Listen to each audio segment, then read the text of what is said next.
about the last board report that you wrote, maybe, or the last project or finance update. You know, those big documents, like those documents when you had to pull together huge amounts of like data and outcomes into something that a stakeholder or a client or somebody could actually read and understand. How long did that take you? Now, most of the time it took you is probably not actually thinking time, right? It's all the gathering, formatting, drafting, editing, reviewing, all that stuff. It takes hours, doesn't it? AI can change that. AI can really change that, not by doing the thinking for you, but by doing everything else. Welcome to the Breathing Room. My name is Laura Chattington. I partner with companies to embed AI into their work streams so that they can save time, add more value, and fully leverage AI to scale without sacrificing their sanity. I am here with Tara Lee, who has over 20 years experience in health, social care, and work in the third sector, and has a background in commissioning more than £500 million.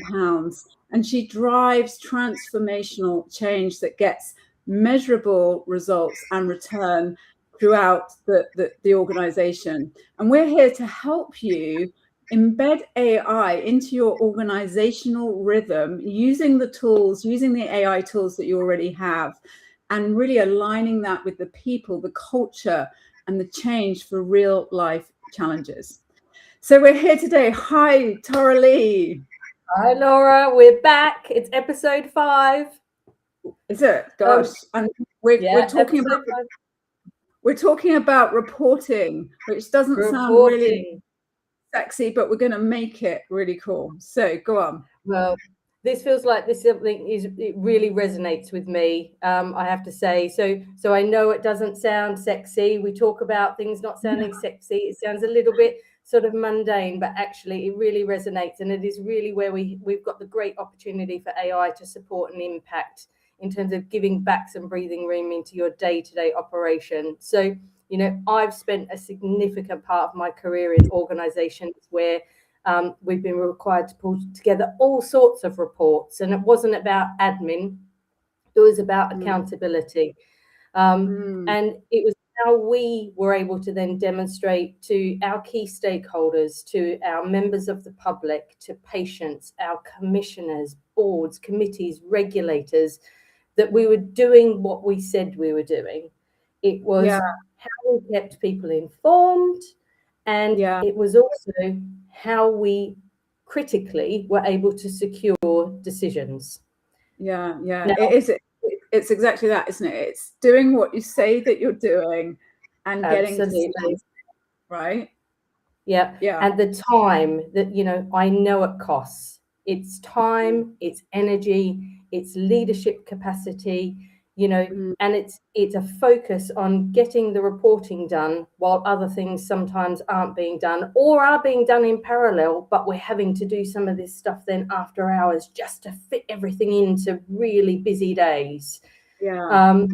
So what's interesting, I think, is that AI doesn't change what good reporting looks like, and it doesn't change what needs to be communicated, what the data means, or what in fact our story is in terms of what is actually happening. But I think where it can really add value for people, and certainly for people like me, is that it fundamentally changes how we get there. So for individuals or for organizations that are already stretched, it's not really a nice to have. You're saying it's everybody. Everybody. And I know there's lots of people have been feeding back to us on these streams and just saying, this is my life. So it really is trying to give people that strategic advantage in terms of how you can build AI into your organizational rhythm. So for me, Laura, I guess, how can we tell people how AI can support in terms of the reporting cycle? What are the key things people need to know in terms of value? And actually the reporting cycle sounds really dull, but actually the enthusiastic side of this is actually getting AI to do all the dull, repetitive, heavy workload stuff, so that frees you up to do all the cool bits at work, right? Or all the strategic pieces at work. So we're going to give you 6 examples of what we've called the reporting traps and how AI can get you out of them. And number 1 is the blank page, right? Getting things started. So every quarter, same reports, it's the same report, the same thing from scratch. AI can, and you probably pull some of the stuff, where's the one we did before, but you're still sort of having to work out how to put that together. And AI can literally build you a template, put your structure in, your headings, flow the content in, and then you can be sort of editing it from a more strategic perspective. So that's number 1. You go with number 2. So number 2, I think, is something that can resonate for lots of people, to be honest. It's shifting data from numbers into narrative. So quite often we have a lot of data, a lot of quantitative data, and it's turning it into something that is readable and understandable, that really tells the story that we want to tell, whether that's in a board meeting or to our commissioners. It flags the right things, and it makes sure that we land the messages that we want to land in the way that we want to land them. So I think for me, AI can help bridge that gap and make sure that some of our data points are more readable and perhaps land a little bit more effectively with our audience. So 3 for you, Laura. Number 3.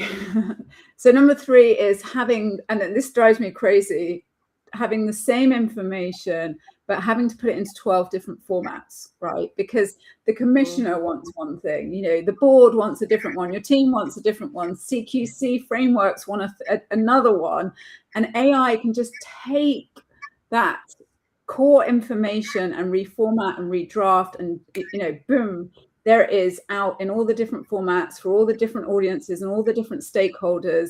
And again, you don't have to be faffing around with the reporting. It can automate and infer loads of stuff to do that for you. So number 3, the same information, 12 million different formats, done.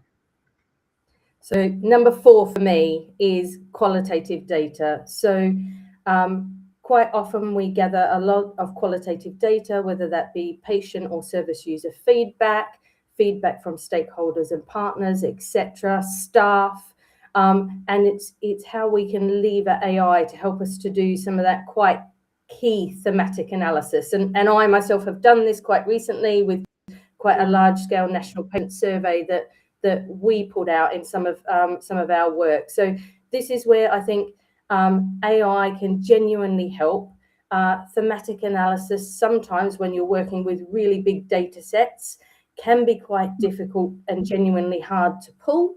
So this is where AI can help synthesize that data super quick, pull out those themes, patterns, etc., and write it up a lot faster, and make sure that we are genuinely pulling out those themes, not just the perhaps subjective view from a manual review process. Okay, so that's cool. And number 5 is actually the review. Another one I hate doing, the review cycle trap. So, the draft goes out, comes back, comments, gets redraft, and all that iteration of those documents takes, so much time, and you have to paste in the feedback, make the updates, do all of that stuff. So again, with AI, what used to take like half a day to faff around with everything and process all the comments and make all the amends becomes like a 20-minute task, right? So again, that reporting cycle time is really cut down. So that's number 5. Absolutely. And then finally, for number 6, we're running out of time, but number 6. Number 6, so this is where I think really valuable, and I know a really key focus for a lot of the organisations that we've been supporting recently. It's the time and cost that nobody's calculated. So how many hours per month are your leadership team spending on writing reports? Multiply that by their salaries, multiply that by 12, and you've got an annual cost of what potentially could be some saved time if we use AI to help free up capacity. But AI doesn't just free up capacity, it frees up the capacity of your highest value people, ensuring that they can then focus on the other really critical areas that they need to focus on in terms of strategic thinking, etc.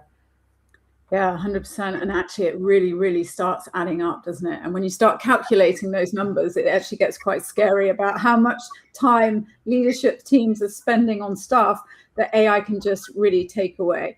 So if your Absolutely. leadership teams and managers are losing hours, weeks, or whatever to reporting cycles, board reporting, whatever you're doing, and you want to know exactly how to change that using the tools that you already have without compromising the quality of the output, that's high quality output of this reporting cycle, then let's have a conversation and connect with us on LinkedIn. That's the best way to connect with me. I think it's the same with Tara Lee. And we'll look forward to speaking with you next week, where we're going to be looking at the culture conversation. What happens when half your team, and it's such a good question because I'm actually dealing with a team right now, half the team is ready to go and is using AI, and half the team are resistant. And how can the best organizations bridge that gap between the people and the culture? So don't miss that. And we look forward to speaking and seeing with you very soon.